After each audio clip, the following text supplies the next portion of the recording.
Record.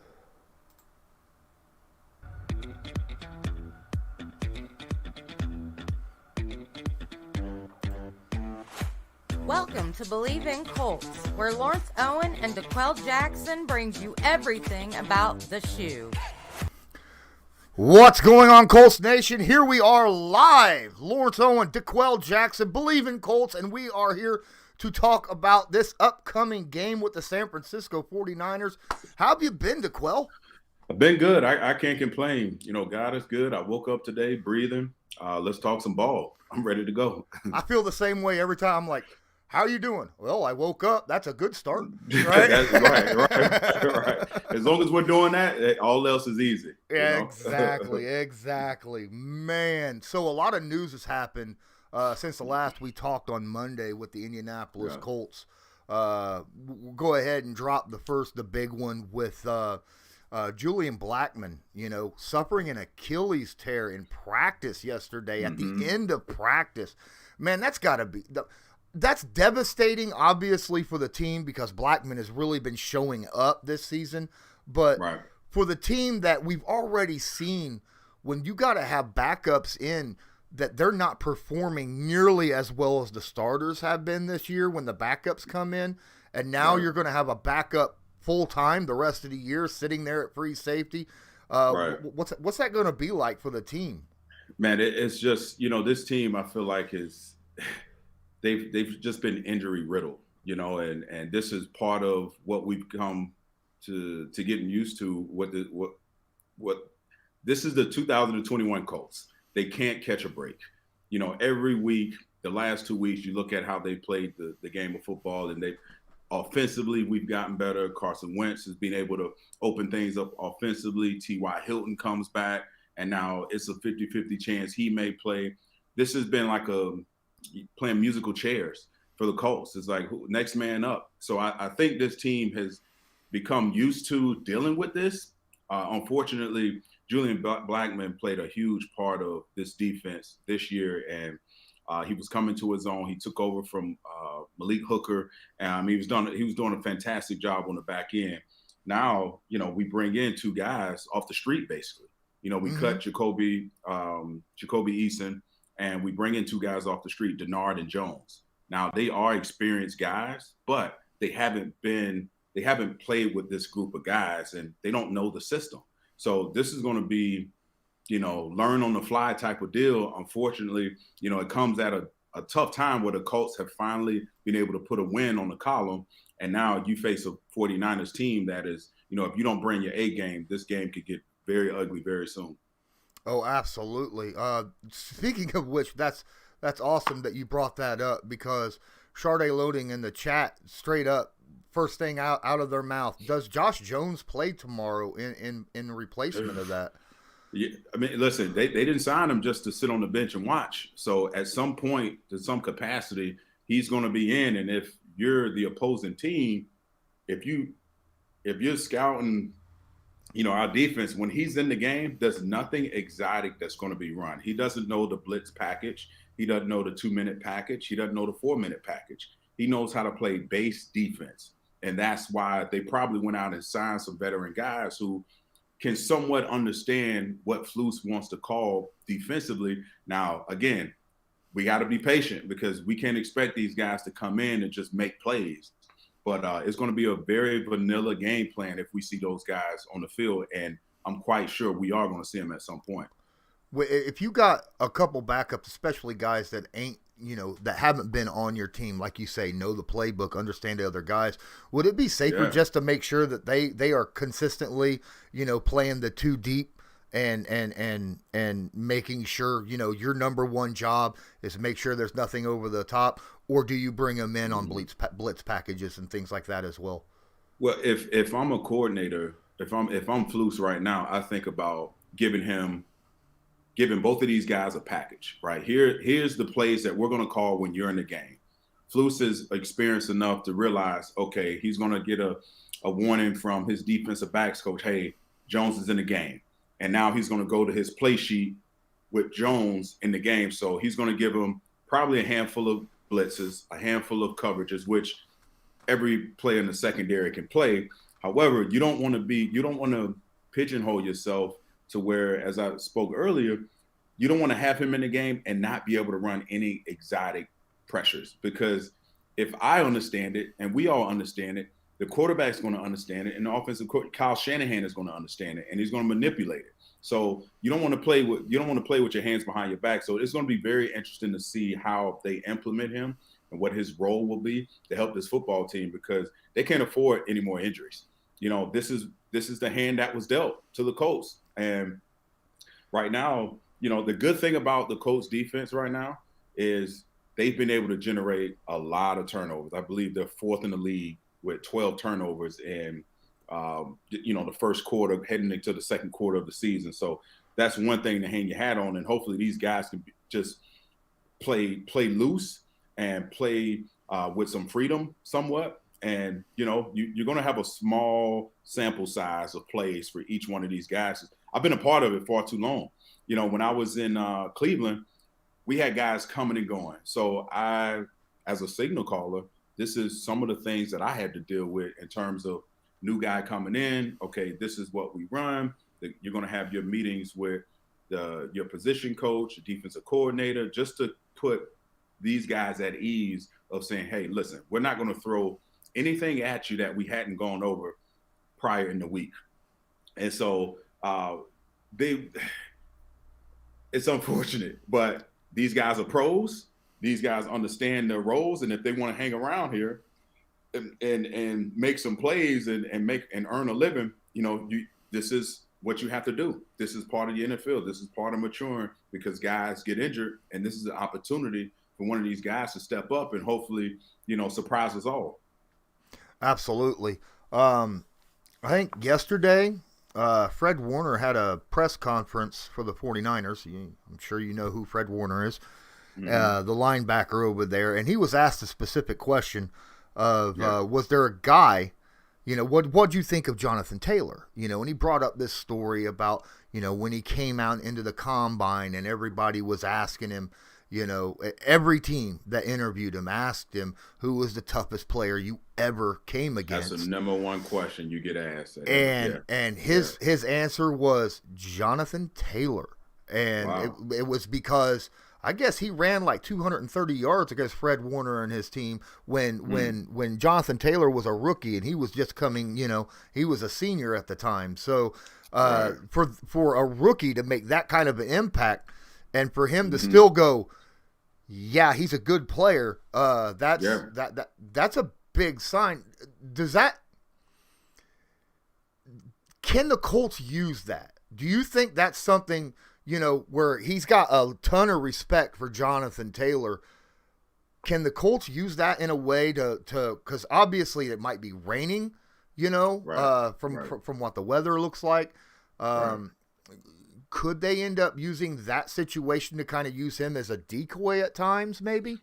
Yeah, I mean, that the game is all about matchups. That this is, and you alluded to it, there's probably a 90% chance, I read somewhere there's a 90% chance that there's going to be a messy, rainy game between the hours of the game Sunday night. So, yeah, you have to – this is a game where you got to go back to your drawing board, look at your scheme, look at who your opponent is, and look at matchups. And Jonathan Taylor is going to be a mismatch more times than not, week in and week out, because of his versatility out of the backfield, catching the football. We've witnessed a few weeks ago him taking a screenplay over 60 some odd yards for a touchdown. Last week, again, an 83-yard, run play. So he's more than capable of gaining that respect from the opponents. This is just one of them. I'm sure that entire 49ers defense has been made aware how versatile this guy is, because right now, between you and I, he is the drive starter for this offense. When he's rolling, when he's cooking, now Nyheim Hines gets going. Now Marlon Mack can get in the mix. And now you look at Carson Wentz from the quarterback position, not throwing the ball 40 times. He's throwing the ball efficiently for 20 attempts. And anytime we can reduce those attempts and keep it around that 20, 25 mark, that tells me we're running the football effectively, and Jonathan Taylor is making a stamp on this football game. Absolutely. You brought up Marlon Mack, and something else we discussed before we came on was it was reported that San Francisco's one of the teams that are interested in a trade for Marlon Mack. Let him cook. Would you be using Marlon Mack against San Francisco tonight? Absolutely, absolutely. If look, everyone has to know, if you want to basically raise his value, you let this guy handle the football. You let him touch the football more than 5 or 6 touches. You can't let him know, obviously, but I'm sure Marlon Mack he's reading the clippings, the same clippings we're reading. So he understands, given the opportunity, he's going to try to go out here and make this team trade for him and put him in a better situation, because the 49ers, this is something they've dealt with in the running back, in the backfield. They don't have a crowded backfield like the Colts. They need a guy that can solidify who's the guy. Marlon Mack, a hungry Marlon Mack, who's shown before the arrival of Jonathan Taylor that he was a capable guy to get it done. So they need a guy. So why not feed him the ball, put him on display, let John Lynch and Kyle Shanahan look at the potential talent that they could potentially pick up moving forward. And especially so if we have a messy, the weather isn't ideal. So this is a great opportunity for Marlon Mack. I'm sure Marlon Mack understands it. I'm sure everyone's paying close attention to everyone, because the trade deadline is coming up pretty soon, and teams are going to try to position themselves to better their football team, especially so both of these teams who have been riddled with injuries on both sides of the ball. Absolutely. I think so as well. And speaking of injuries, we're getting some guys back. The report is that, Quentin Nelson now is out there practicing. You got Braden Smith. You got Braden Smith out there doing individual drills, which is nice to hear. And we got a guy who was on the PUP list, Deo Odangbo, that second round defensive end. Now, I understand the offensive players, especially the offensive line guys. If it's going to be raining, we need them drastically because they're going to be needed in the run game. Yes. How important would it be to get one, if not both of these guys on the offensive line, and possibly have a fully healthy offensive line against San Francisco's front seven? Right, and that's a great point, because that is going to be the difference of this football game, whether who we think will have the advantage or not. Getting a guy like Quentin Nelson back, getting some rotational guys back on the offensive line for the Colts, especially so when the weather is not supposed to be ideal and muddy and raining and all this other stuff. You need your front seven to be in sync and play with some continuity. And because, quite frankly, no one wants to throw the football, 35, 40 times with a slippery football. And, you look at our receiving core, I said earlier, we don't know if T.Y. Hilton is going to play. He made the first catch of last game against the Texans, showed up 4 receptions for 80 yards. So he anytime he steps on the field, he's an asset. But this type of game, to get your horses back, that gives the entire team just a sigh of relief, because what Quentin Nelson brings, his energy, his leadership, his toughness, and the ability to run the football behind him will give you just instant credibility and just confidence to run the football if need be. And with Carson Wentz, I know he's more athletic than most people give him credit for, but he's a tough guy who stands in the pocket, and you give him one more asset to help to give him confidence to stand up right and throw the football down the field. The advantage goes to the Colts offense. I believe so too. Hey, I'm going to take this moment just to say, hey guys, if you're watching this, please smash that like button, hit subscribe if you're not subscribed, and tag that notification bell so that you're notified next time we go live. My co-host on my other channel just dropped $1 in the tip jar, so I really appreciate that. Hey guys, if you want to make sure your questions or comments wants to be shown, make sure you use the link that is in the description down here. It says tip, but your stuff will definitely come up. And he pops up here and asks a really good question. And that question, I don't know if anyone can see it, but is film study more important for the D due to a sloppy field, kind of knowing where the D is going ahead of time?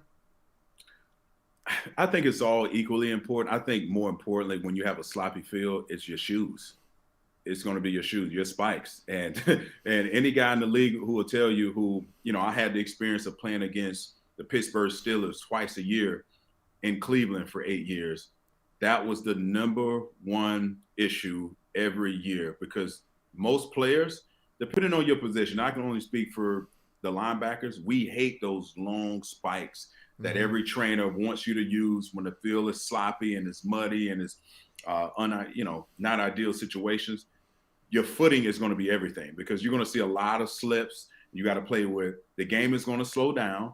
You got to play with great leverage. You have to bend your knees, and it's an adjustment. The first quarter or so will be an adjustment of just how to keep your footing and how to place yourself, because you're used to the game being played at a certain speed. When that's compromised, when the field is compromised, you have to adjust. And some people adjust better than others. For me, it was the work. My feet, it just killed my feet to wear these extremely long spikes just to get footing. And that's, you tend to see a lot of, rolled ankles, because the spikes are so long, it doesn't give. So to answer the question, I think, film study is important. I don't think it sways one way or the other. I think it's important regardless to be, your preparedness is everything. If you don't know, if you don't have any idea about the opponent's tendencies every snap, based on the down and distance, based on the situation of the game, then you're lost. You're not giving yourself a chance to be successful. So, it does make the game a lot easier, though, Lawrence. I can tell you that. From a defensive standpoint, the offenses aren't going to run. I don't want to say not going to run a lot of motions, but things tend to be more simplified when the rain and, inclement weather happens, because now the coordinator's looking at his play sheet. Well, this reverse double pass or Philly special or whatever, we may not run that because the ball is slippery, the ground is slippery. This may backfire on me. So coordinators tend to be a little bit more hesitant when it comes to exotic plays. But, as the game unfolds and as things kind of show themselves in terms of what plays work and what plays aren't working, you tend to see a little bit more of a risk down the road. But early on, this is going to be an ugly game. This isn't going to be a pretty game at all. This is going to be a 9-on-7, bring your big boy type of pads, traditional runs, the games that I enjoyed those, because I didn't have to worry about the ball going over my head. I could just play downhill and make some plays. So it's going to be very interesting to see how this game unfolds. Jimmy G, will Jimmy G be full strength? How will that O-line protect them? Because this game is about the front seven, offensive line versus defensive line versus our running backs and their linebackers, and vice versa. I'm looking forward to this game on Sunday night. Absolutely, I am too. Very exciting. It's a measuring stick for the Colts. It's definitely a measuring stick. Because we spoke about it before, where we feel like this team could easily have more wins than losses. The Rams game, the Seattle game, and you look at the 49ers, well, their 2 wins have been against opponents that aren't playoff caliber teams. They've lost to some teams that were playoff caliber teams last year. So both of these teams are in a similar space. They need to go out and prove they can beat a decent team. And I really think the 49ers are a team that is could be overlooked for sure. Oh, yeah. Well, I don't know if they're going to be overlooked too much by certain players on the team. There is a specific defensive tackle on the Indianapolis Colts that's going to walk into this game and have something to prove. Buddy. What are you expecting from DeForest Buckner in this game? All out energy to get back on track. He cannot wait. I don't care how much guys downplay playing your previous team, doesn't matter, or it's just another game. That's BS.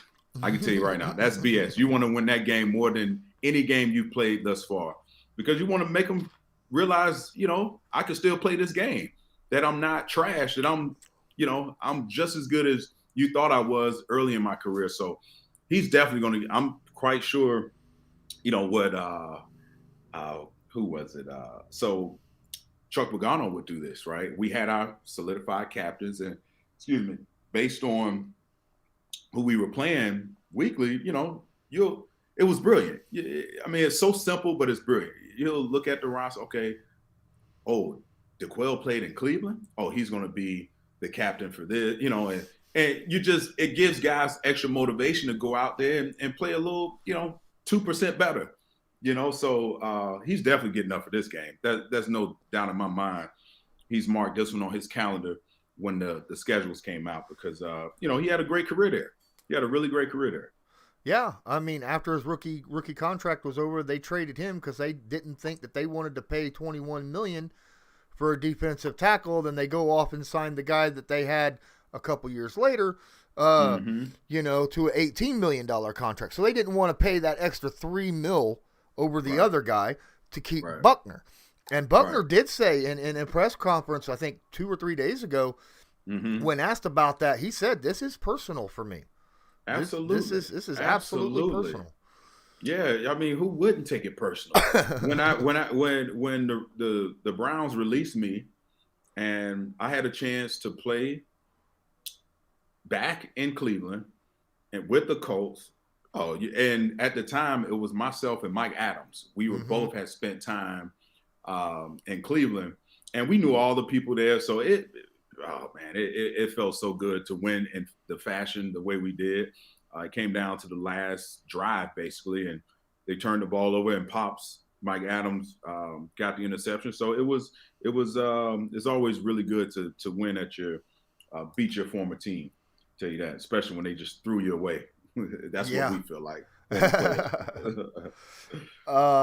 So Dio Odangbo, the defensive, I'm gonna call him a defensive lineman because I have no idea where he's gonna play on that line. He's played everywhere in college.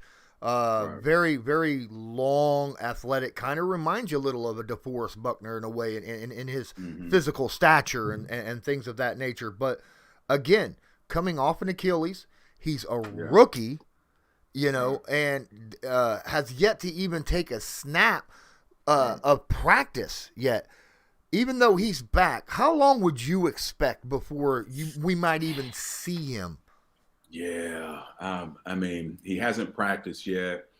It's a good sign that he's been activated early in the season, going into the second quarter of the season. There's 17 weeks, so I'm thinking it'll take him probably 3 weeks to really get in game shape, practice shape, before they start to throw him out there. And that I'm not claiming to be a doctor. I don't know, I've never had an Achilles tear, but to be on the safe side, if you haven't run, we don't know. I don't know the detail, the very small details of what has he been doing, before he was activated. Has he been sprinting? Has he been running? Has he been cutting? Because you can do all of those things, but when you line up against someone and you're getting ready to blitz, that adrenaline gives you an extra boost of energy, something that you hadn't practiced. You can't practice that, and you need to trust that Achilles. That is a big. We spoke offline before we started here. That Achilles tear, man, that is a big injury to come back from, and not only because it's your ankles, it's your Achilles, but the mental side of it. Can you push off of it without popping it?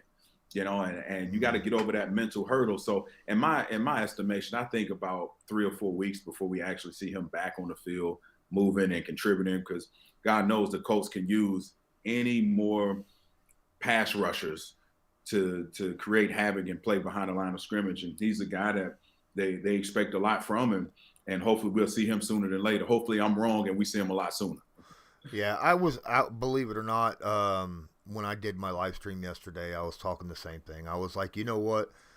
When he, comes back, I figure it'd probably take about a month, before we saw him on the field. Because, like I said, he's a rookie. He has not taken a snap of practice, let alone, and he's so far behind. He's only taking mental reps, walk-through reps, nothing high tempo, when motions move, how the coverage changes, and he hasn't gone through any of it.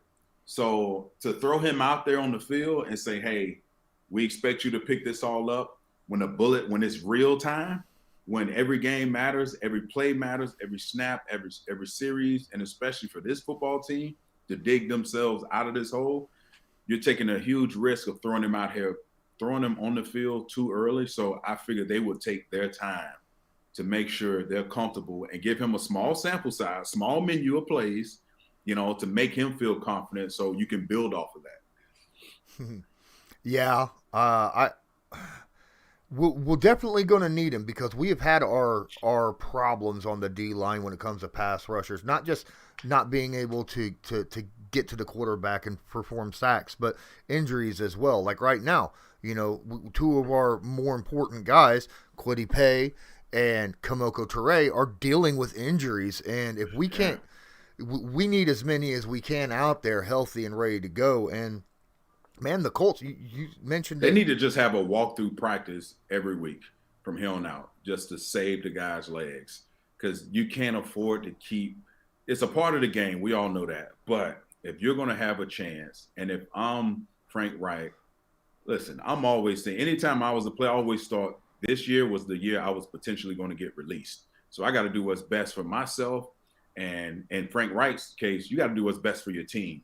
You need your guys healthy. If you can't hit or tackle or block someone right now without pads, then you don't deserve to get a check, collect a check, and be on this football team. Take the pads off. I would legit have a walkthrough practice where my guys aren't, because you can't afford to, Julian Blackman, tears his Achilles at practice. I get it, things happen, but try it for a week or two and see how motivated those guys will be to go out and run and hit on Sunday. I promise you, it works. A lot of coaches are afraid to do it, but when you do it, the veterans kind of take over at this point and let the young guys know, hey, listen, this guy's throwing us a major bone. We need to make sure we go out here and play our tails off and play like our butts on fire just so we can repeat this cycle, taking these pads off. But you gotta find a way. I feel bad for these guys at times, but it's a part of the game. There's a bunch of good questions in the chat right now, but I've got one more thing I want to bring up before I get into the chat itself, and that is that Frank Reich was asked, how hard they practice, right? Mm. And he says that in regular season, the practice isn't nearly as physical, right, as it is, like, say, in training camp. In training camp, they say, man, you go really hard and all out, and right. And he just to get into football, kind of shock your system back into playing. It's necessary. Yeah, and he said that, and I find it funny. He says that almost every fight that has happened over the last few years while he was coach, when it was between the Colts and the visiting team that they were practicing with, whether it was like the Browns last year or the Panthers this year, all those fights that happened was because the Colts were there scrapping for the football every 5 seconds, and they took it personally, right? Right. Right. Is that something that in your experience, I don't know. Yeah, he's exactly right. He's exactly right. Because here's the thing: in training camp, you're asking for trouble when you bring in another team to training camp, because you know this better than most people. You're away from your families. You don't have your wife with you. You're around all these guys, all this testosterone all day, the same smells, the same crappy food. They're literally intentionally trying to mess with you mentally. And then you got to go out here and practice against your guys, and it's hot. It's the middle of August, and you have on all these pads, and you love it, but you hate it at the same time. But then you decide to bring a team into this facility when I'm on edge already. You can almost guarantee it's going to happen every single time. And the way the Colts go after the football, I can see how that can get annoying as hell, during training camp, and how it would spew a fight. So yes, and I thought you were going to say this. Most of the fights that I've ever witnessed or been a part of myself whether it be in training camp or the regular season, I've been in full pads. And when the pads are off, the energy goes down a bit. Your focus kind of, you're more playing the game above the shoulders, and now you can focus on actually your job and what you're supposed to do and what a coach wants to get from you based on the call. So that's funny, man. Training camp, I hated training camp. I absolutely despise it. Mm-hmm. But training camp nowadays is a lot easier than what it was in the past. But training camp is still training camp, man. It's still brutal. It's still tough on your body, mentally and physically draining. And yeah, you can't avoid the fights. A bunch of guys, 60 guys every single day, it's bound to happen. Yeah. I mean, when you get under, something's going to happen at some point in any practice where, one guy's not necessarily meaning to be disrespectful to the other guy, but the other guy might take it that way. You know what I mean? Right. And every guy on the team is propped differently. Mm-hmm. You have to, there was a coach named Pep Hamilton, and he said some words. So before practice, we had a time, a horn that would go off that would tell everyone it's practice time, get in your stretch lines. And there was some rookies, undrafted rookies, kind of lagging. It became a routine. They were lagging. They were always last to come out of the building. You would always see them running to the stretch line. Well, you have scouts, coaches, everyone's paying attention and watching your habits around the building. So Pep Hamilton, he said some words to me that I'll never forget. He told these guys to afford to be who you can afford to be. And that speaks volumes in an NFL locker room, because the Andrew Luck, you can get away with, you get a pass. The last guy on the totem pole, you can't afford to be out here, getting in trouble, being late. But to your point about the whole fighting deal, guys in training camp, guys are trying to make the team, and you can't. And that's where a lot of the extra energy comes from, because that guy, I'm gonna get a little deep on you for a second. All right.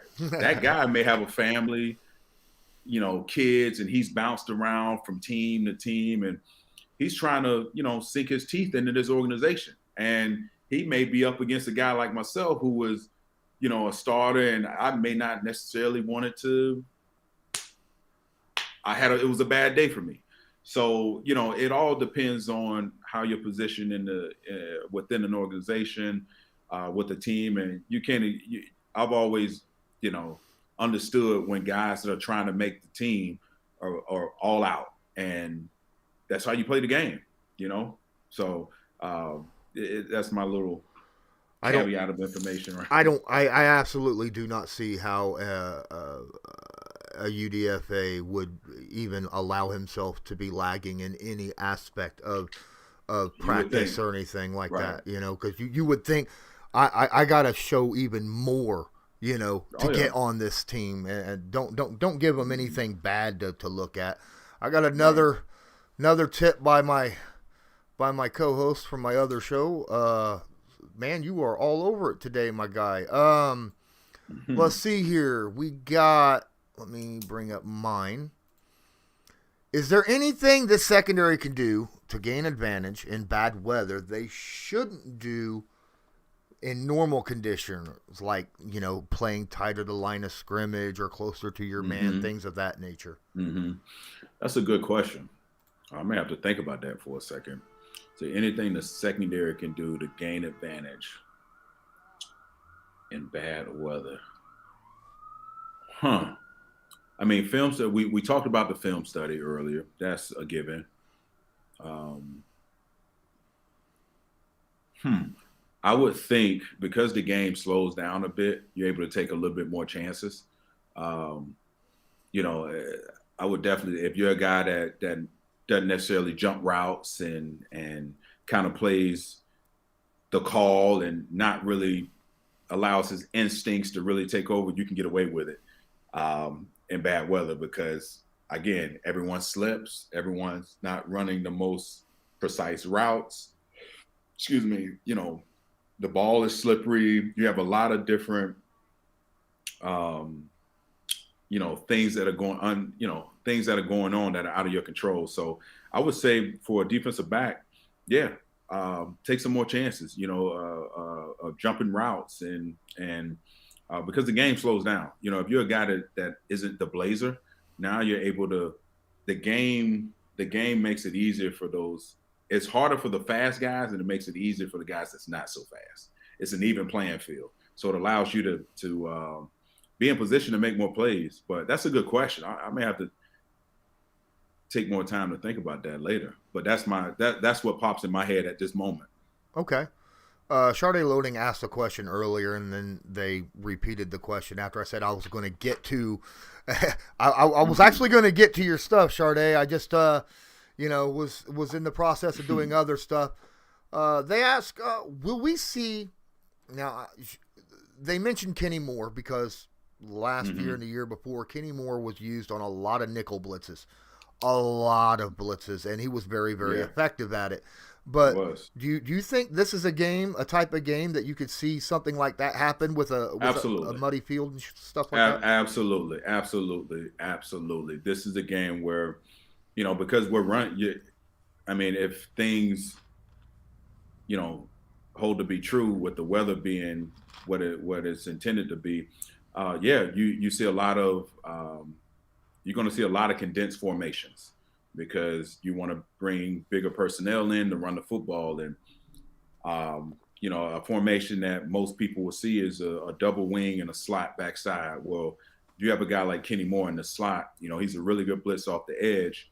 That protects you on the backside of an open run game. So, I think he's a really solid tackler. He's a really good blitz off the edge. So, yes, that's one of the recipes of if you're going to blitz in that bad weather and the team is just committed to running the football, you bring an extra guy off the edge, a guy that's pretty athletic that can, allow everything to be played inside of him, not let things cross his face and get outside the outside of him, lose outside leverage. So yes, that is actually a really good question. Awesome. Hey guys, I'm going to go ahead and take a moment here. I have a sponsor. Well, not necessarily a sponsor, but this guy, the Backroom Collection. He makes a lot of paintings and like canvas paintings and stuff like that. Some of it's signed by the team. They're going to have a bunch of signed Colts stuff out in November. I'm just going to play this little quick 30-second ad real quick.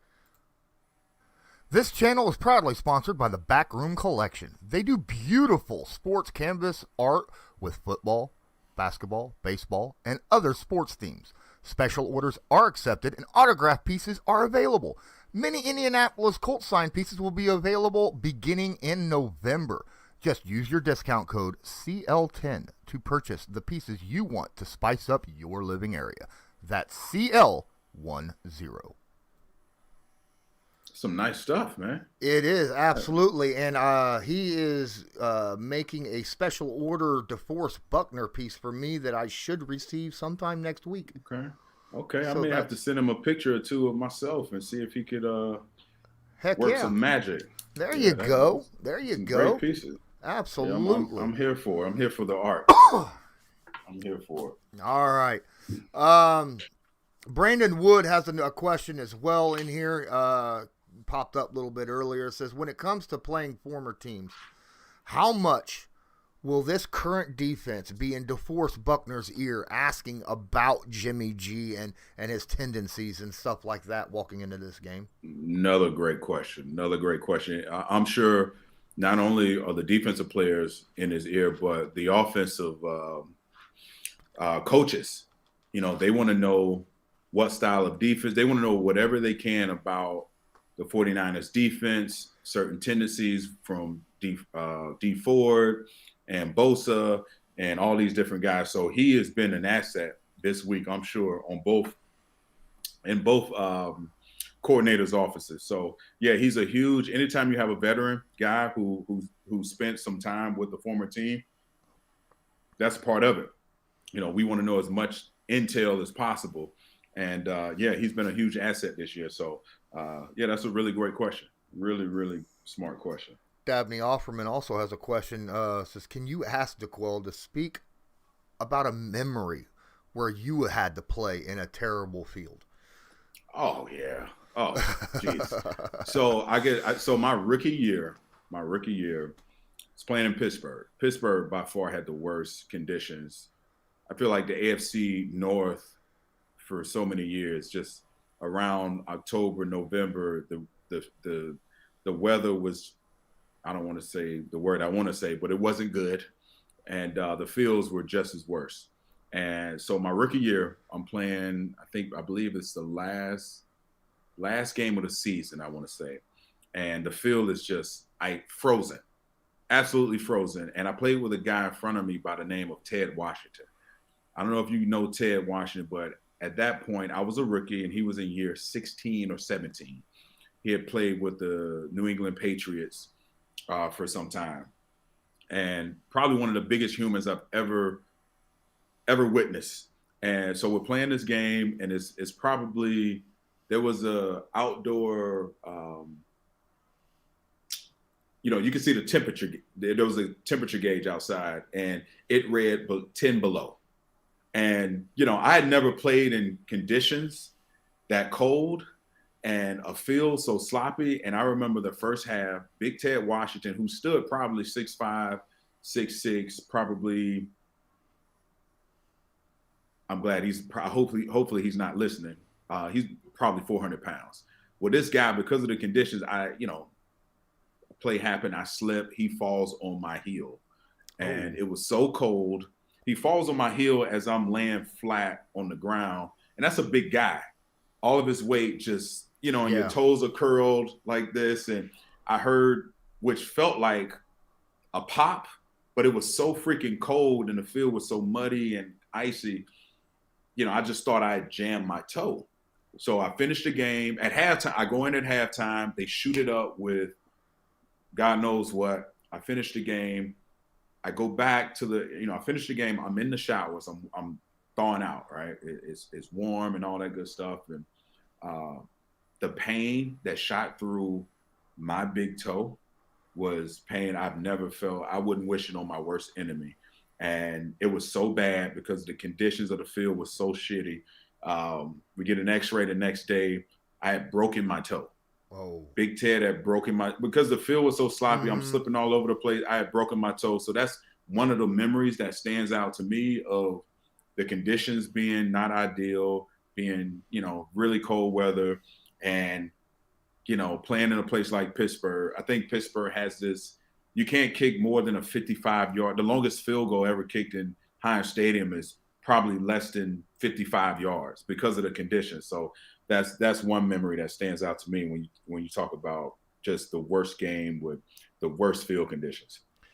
Russell Saylor says that I live in the San Francisco area and it's already started. It's going to be soggy mess by Sunday.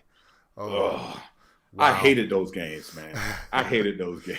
Oh my God. I mean, obviously the game slows down, but you're cold. Well, luckily for the Colts, they're playing in San Francisco, so you don't have to deal with 20-degree weather or 15-degree weather. But it's still just, you're cold, it's uncomfortable, you got to focus, you got to love it, But looking back, I don't know how the heck I got through it, man, because it's just so uncomfortable. And your shoes are wet, everything is soggy, and you got to go out here and play a game and compete at the highest level. Absolutely. Guys, don't forget to smash that like button, hit subscribe if you're not subscribed, tag that notification bell so that you are notified next time we go live or upload a video. And obviously, if you're watching this on YouTube, go check it out, the audio podcast, wherever you listen to podcasts. It's called Bleav in Colts. And if you're listening to this, come check us out on YouTube. You can actually see us talking instead of just hearing us occasionally. So what do you think are some of your keys to victory for the Colts here if they're going to pull this thing out on Sunday night against the 49ers? Man, there's some big. First off, don't let Jimmy Garoppolo's dealing with that calf injury. I would force him in that soggy weather that when it is a passing down, make him move around, because I don't want to see people get hurt, but at the same time, you're dealing with a calf. Right. It's nasty, soggy ground. That's very difficult to position your foot, and your calf will cramp up and all. Make him move around. Don't let him sit there, because that'll only play in your favor. You figure the Colts are like third in the NFL in turnover differential. Where San Francisco are 30th in the NFL. Right. Their defense have only taken away 2 balls all year. 1 interception, 1 fumble recovery the entire year. So we need to find a way to get Jimmy Garoppolo, get him uncomfortable, so that if he does have to throw it, he's not throwing it in a comfortable position where he might throw some picks. And obviously, use the mud and the weather to your advantage. This is a team that loves stripping the football, and I can't see a better opportunity to come out of this with multiple turnovers. Right. So do you think Kyle Shanahan changes what he does offensively? Because he loves to, obviously he likes to set up the pass through the run, and he's a moving, he likes a moving quarterback, a mobile quarterback when when they're rolling on all cylinders. Do you think he changes the game plan somewhat based on pretty much everything that you just laid out? Because if we see that, and I can 1,000% agree with you, he's probably thinking, this calf, we don't need him rolling out as much. We need to keep him in the pocket. But I don't think that's what Jimmy Garoppolo does best. That's not a foundational Kyle Shanahan run offense. Yeah. Well, I got a feeling that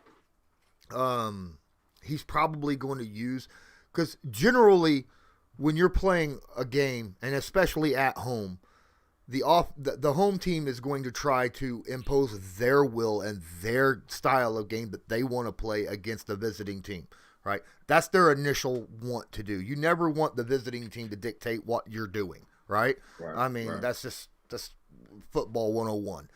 And I got a feeling that he'll have that thought process of what you just said, and have a lot of play calls and a lot of practices this week for if he has to change it at a later time through the game. This isn't working.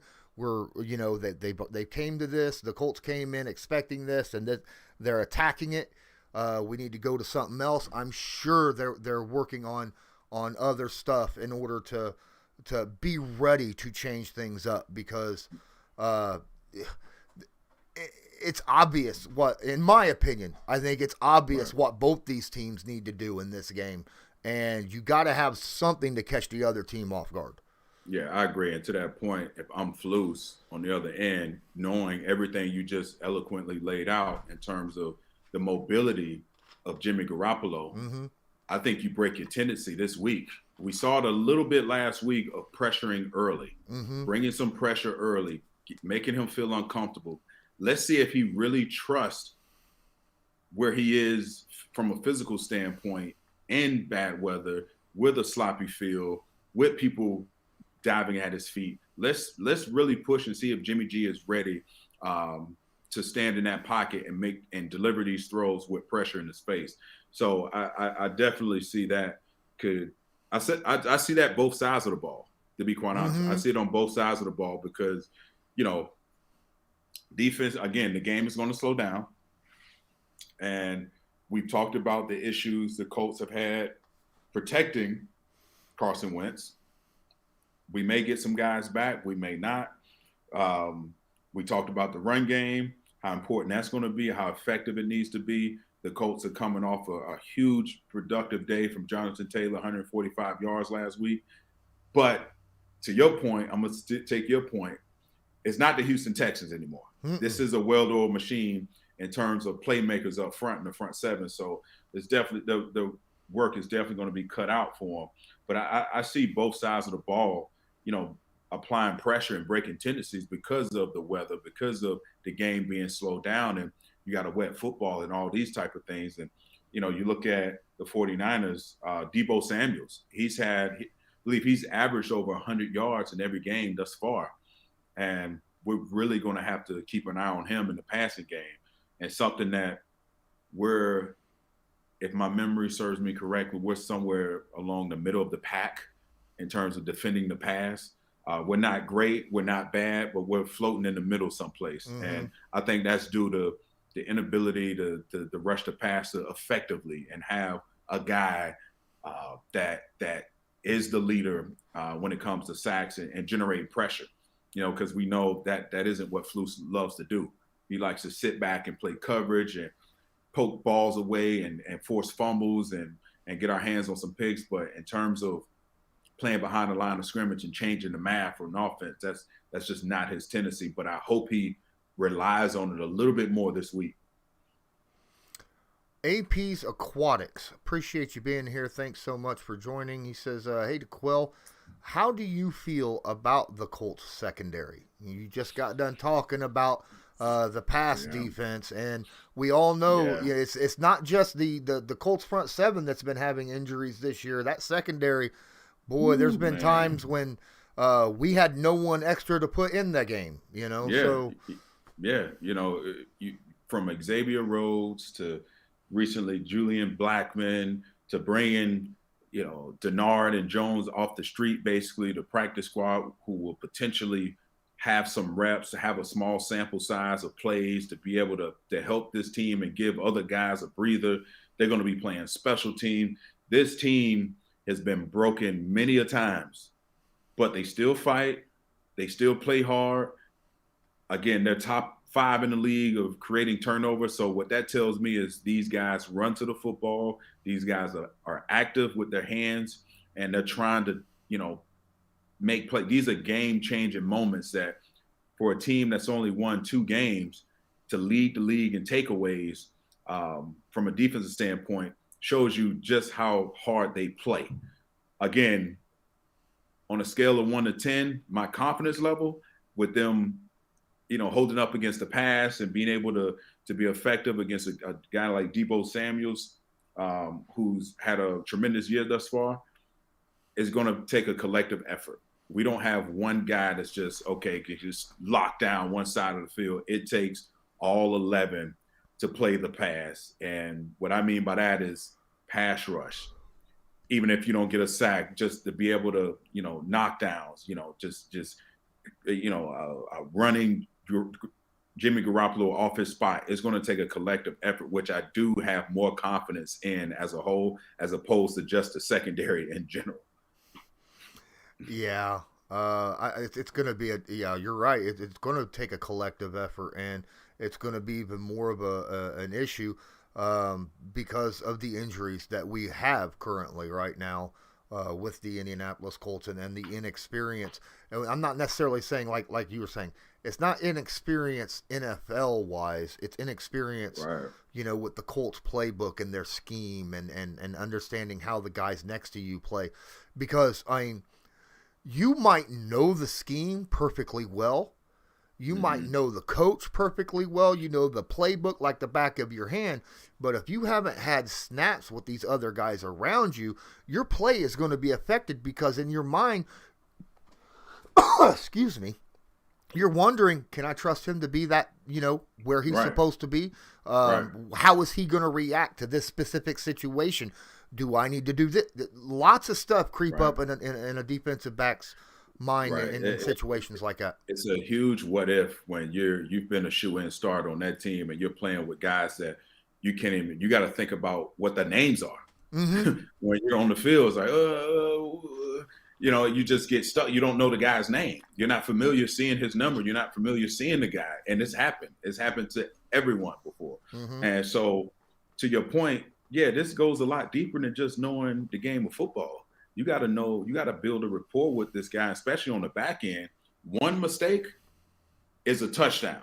If you're not in communication and in cahoots with your left corner and your right corner, you guys aren't on the same page as opposed to route concepts or whether or not the safety jumps on the route, on a dig route, and the corner replaces. All these things happen because of continuity together. And when you don't have it, man, you need to have luck on your side. You need to be able to be in the right place at the right time, get some turnovers, as I'm hopeful this team will be able to do. And hopefully someone comes alive with the footing not being as great as it would have if it was great field conditions. So hopefully, we see DeForest Buckner use that energy to come up with a big day behind the line of scrimmage and get some sacks and just pressure, and it's going to help everyone. All right. Devin Ward has a question, and I might end up, I'll leave it as is. He says, what do you both think Wentz's ceiling will be this year, touchdown/interception wise? So I guess he's wondering what our predictions, touchdown, interception, from what we've seen from Wentz so far this year. And go ahead. I'll let you go first. So right now, they're 2 games, and I think he's got 9 touchdowns. He's got 9 touchdowns, 9 touchdowns, 1 interception, which is, for a guy that's been under siege, for most of the season, I think those numbers are incredible. Yeah, absolutely.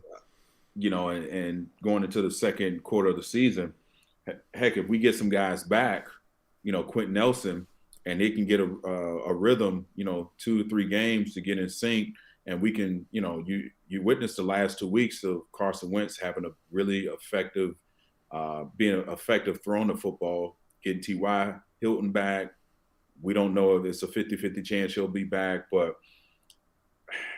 a lot of things you're talking about a lot of what ifs right now. Yeah, we got a lot of guys injured, and it's so difficult to say, well, heck, if everyone's back, then heck, I think we have more wins than losses, but it's so difficult to say at this moment, because I do question how long this O-line, if we don't get all the guys back healthy and playing together, how long Carson Wentz will last, because that's been his Achilles heel for a very long time now, his health. And it's very difficult to nowadays in today's NFL. I'm giving him 20 touchdowns. I don't know, 5 picks, somewhere in that ballpark, but it's very hard to come up with that number at this point.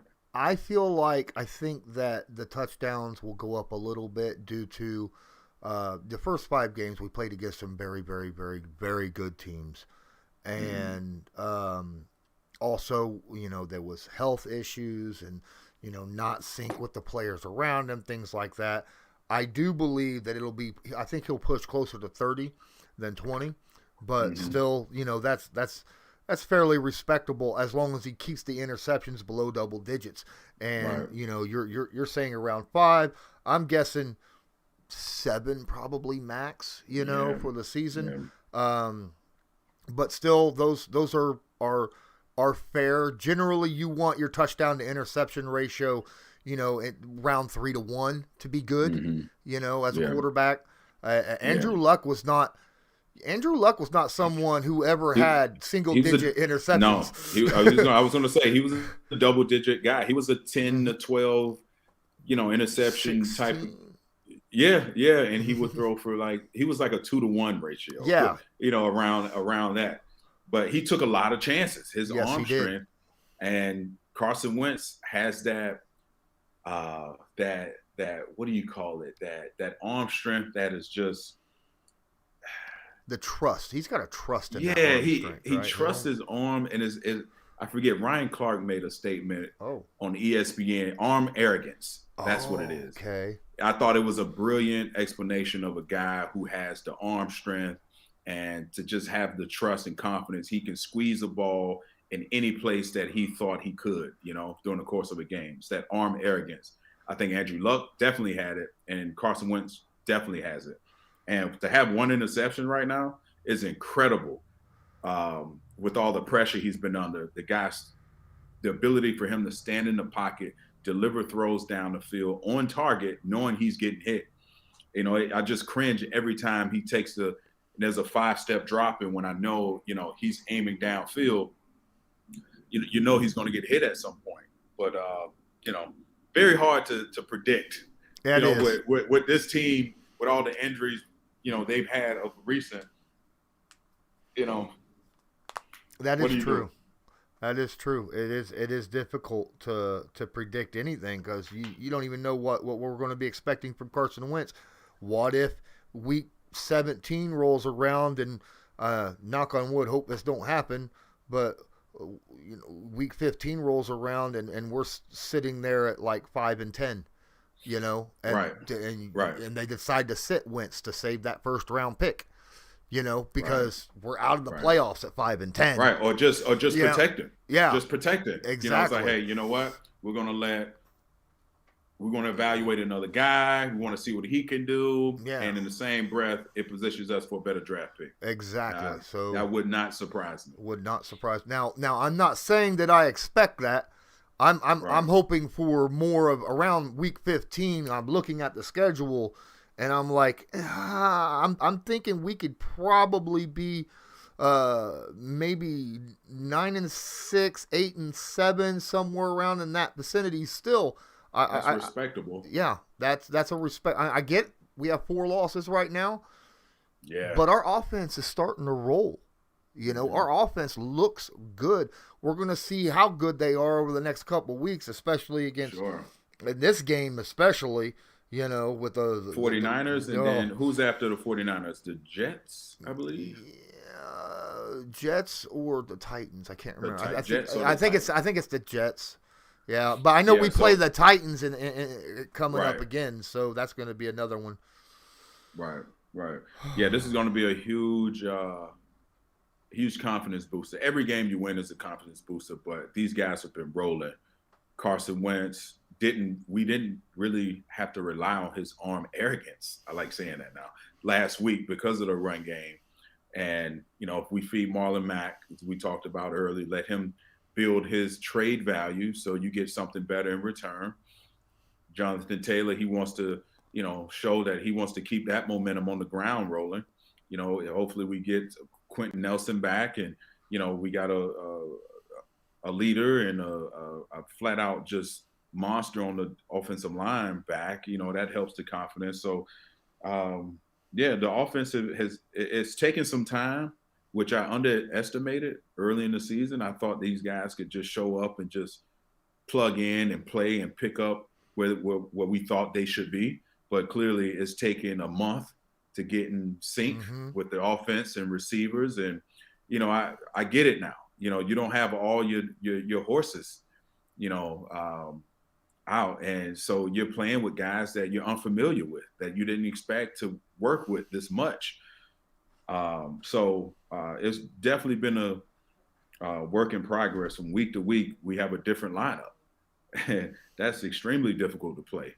To win a game, to know who's up and who isn't. So definitely going to be an interesting ball game. Absolutely. Now, we're a little over an hour now, so we're going to be closing in on the end of this stream, but it's time for predictions. And the Indianapolis Colts walking into San Francisco into that possibly nasty field as 4-point underdogs.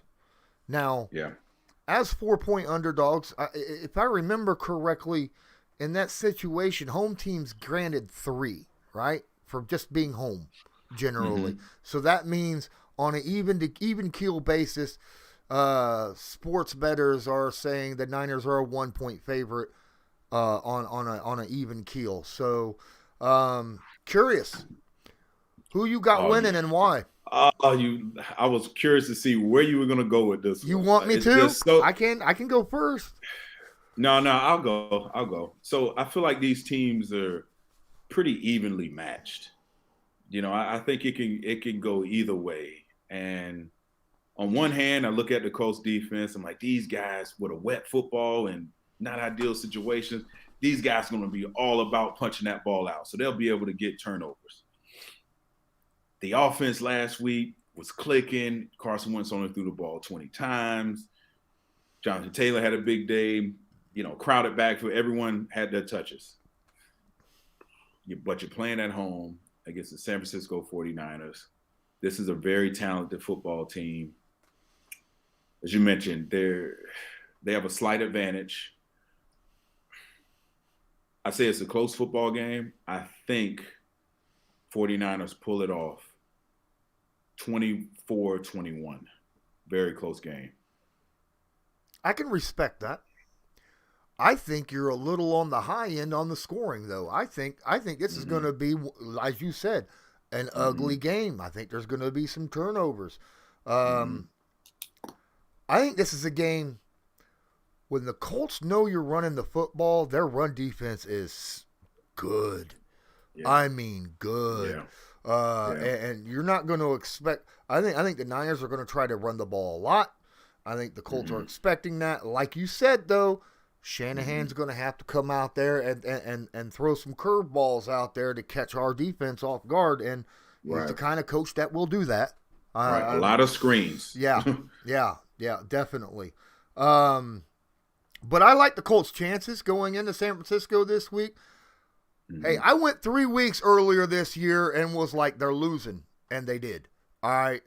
I am no longer on that train, ladies and gentlemen. I think the Colts have a real shot at beating San Francisco, even in an ugly situation, especially with the fact that we have a stacked backfield, right? And I think we're going to see a lot of two-back formations where that RPO would be so scary in this situation where you could fake the handoff or hand it off to Jonathan Taylor up the gut and then maybe see Hines or Mack on a sweep, for an option on that. I think this is a situation where the Colts can really use that backfield to their advantage. I think the Colts will eat a lot of clock on the ground, and I've got them winning 15-12. Yeah, I see that. I can definitely understand that. It's definitely going to be a close football game.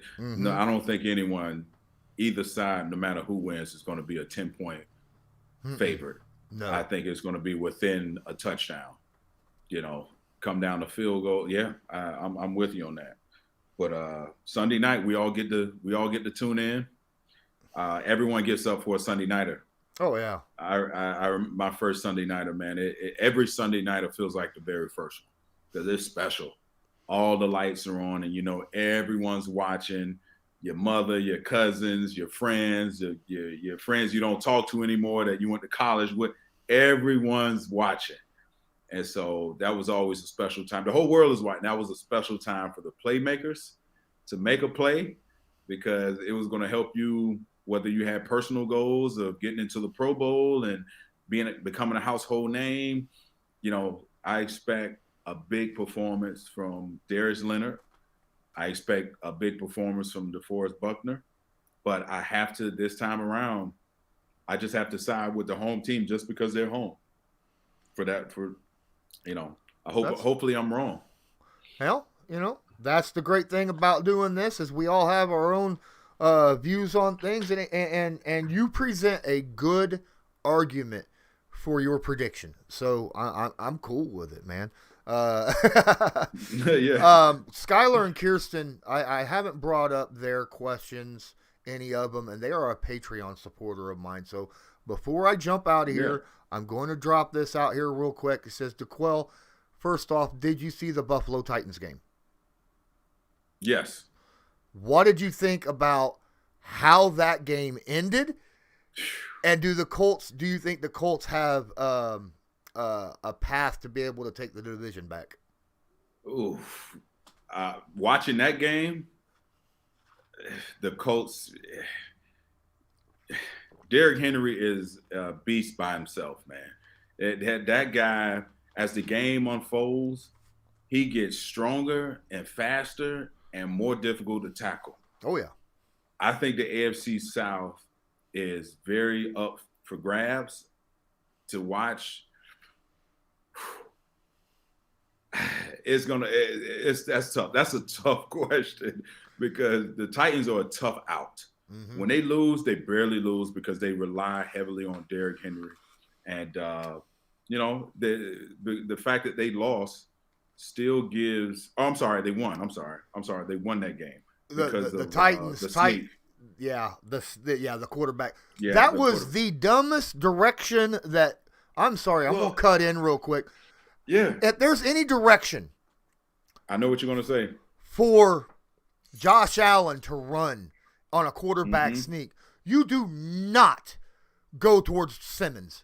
That is the one guy you try to avoid at any cost. All right. Right. Well, when they showed the replay, well, there was two guys in the A gap and B gap, but on the right, they only had an edge player. Yeah. He's a big quarterback.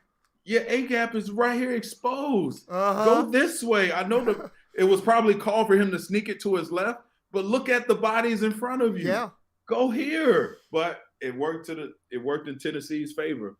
But you know, this is going to be the AFC South division winner is going to come down to the very last week. It's going to come down to the very end. That's how I see it playing out. If the Colts can take care of business and win the games they're supposed to win, and you know, this matchup against the Titans here in a few weeks is going to be very huge. You can't lose two games to a division opponent and win your division. It's not going to happen. So yeah, that's going to be a good one. It's going to be a game. It's going to come down to the end, in my opinion.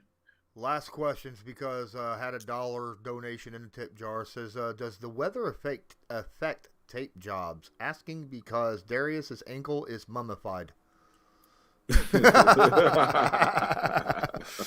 Yeah, no. So he'll probably, after halftime, he'll get a respat. He'll spat it. Yeah, because it becomes your foot. He has one foot that's taped, so that the water, it just soaks and makes your foot feel that much more heavier. So yeah, it affects the way he plays, and you know, it makes your surface a lot it makes it slippery. Yeah. So yeah, you know, I'm assuming that based on the conditions, he's definitely going to get it retaped at halftime, maybe even more than that, depending on the surface and how much it rains or doesn't rain. So it definitely affects you. All right. Well, DeQuell, I want to say thank you for taking your time out and doing this live stream with us so that we can answer some questions by the live viewers, and appreciate each and every one of you that were in the chat today to bring out some really great questions. Yeah, they were really intelligent questions. I appreciate that. All right. So I think that's going to do it for this episode of Bleav in Colts. On behalf of myself and DeQuell Jackson, I want to say thanks so much, and until next time, go Colts. Go Colts.